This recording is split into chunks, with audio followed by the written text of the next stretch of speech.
The best players in the world are not able to run out 100% of the time. Perhaps the greatest player of all time, Efren Reyes, is no exception. One of the things that makes Efren great is his ability to kick.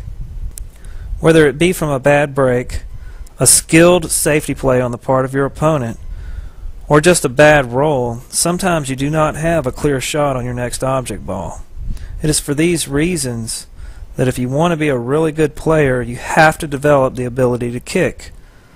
A kick shot is defined as striking one or more rails with the cue ball before making contact with the object ball as shown in this demonstration. This is a diagram of one of many methods that you can use to calculate a one-rail kick shot, and this is referred to as the equal separation distance kick shot method. The ball there on the left is the cue ball.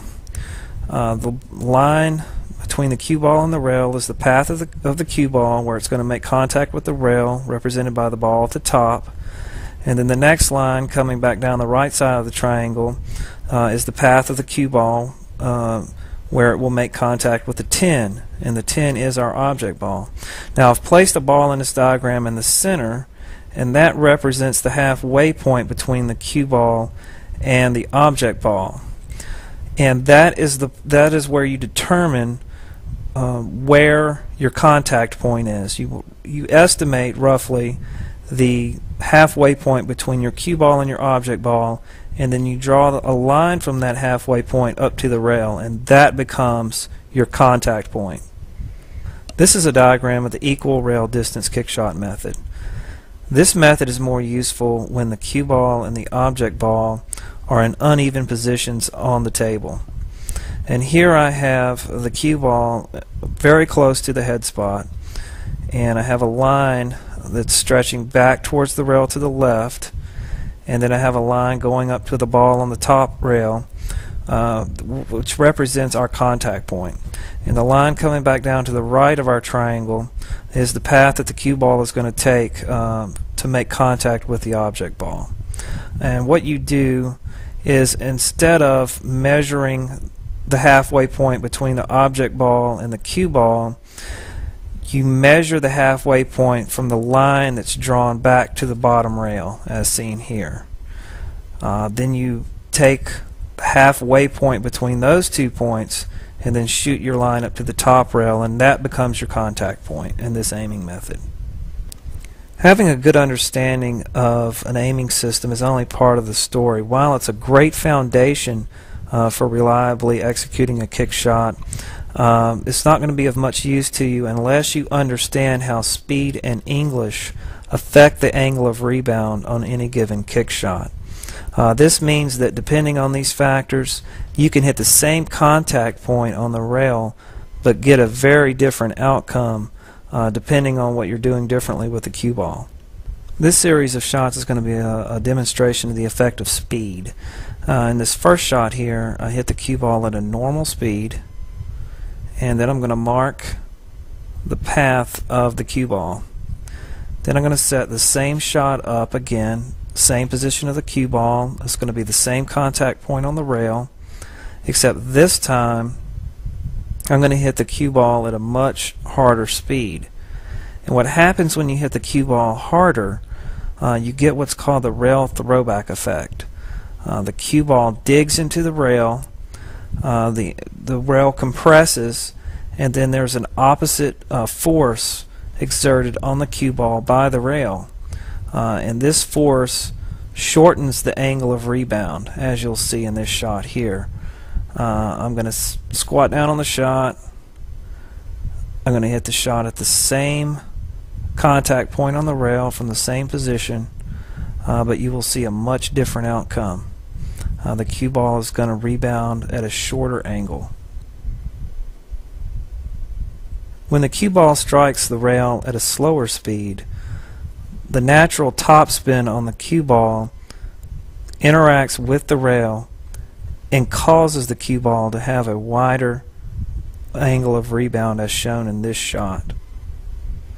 This example is not an extreme example, but you'll see how the cue ball travels just a little above my first shot. English also affects the angle of rebound on a kick shot. Here's an example of a kick shot that I'm hitting perpendicular to the rail, no side spin. Of course, the cue ball comes right back to my Q-tip. On this next shot, I'm going to hit the cue ball to the same point on the rail, except this time I'm going to use a little bit of right English. And observe the path of the cue ball. In this second shot, I'm going to use a little more right English, perhaps a tip more. And you will see that the angle of rebound is a little wider.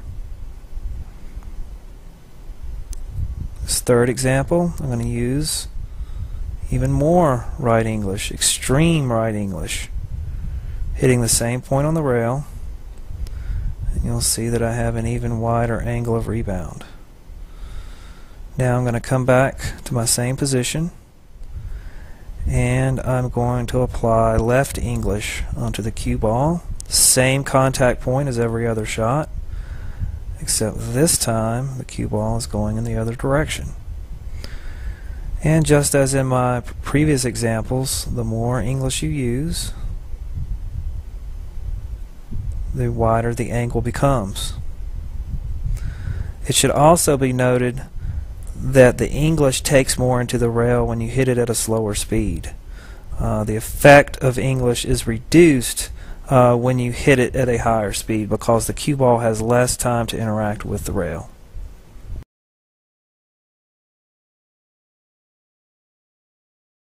Practicing kicking is a fairly simple proposition. You just set up an object ball and then you go from varying positions with the cue ball, paying close attention to the level of speed and English that you're using with your contact point. And then you find something that's difficult for you and you try to learn from it. In several of these examples I end up hitting two rails, but I'm able to make contact with my object ball. This last drill here, you set the cue ball up in the same position each time, and you want to hit the cue ball perpendicular to the rail. And what you're trying to do here is develop a feel for the degree of English that you need to kick at various balls. And here I'm just hitting them in order from closest to farthest. And I'm using a different amount of English each time to reach my target. And I'm going to hit the 3 here at the very end. This video is not the final word on kicking. I encourage you to read, particularly Dr. Dave's book, The Illustrated Principles of Pool and Billiards.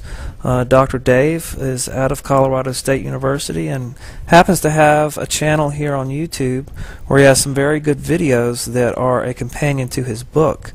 I would also like to thank the people at CueTable for providing a great resource where everyone can go and create and view diagrams of pool shots. I would also like to thank my good friend Blackjack David Sapalis for giving me guidance in the use of CueTable and for many other threads that he has posted on A2ZBilliards.com. And again, this is Force Follow reminding you to shoot pool and not people.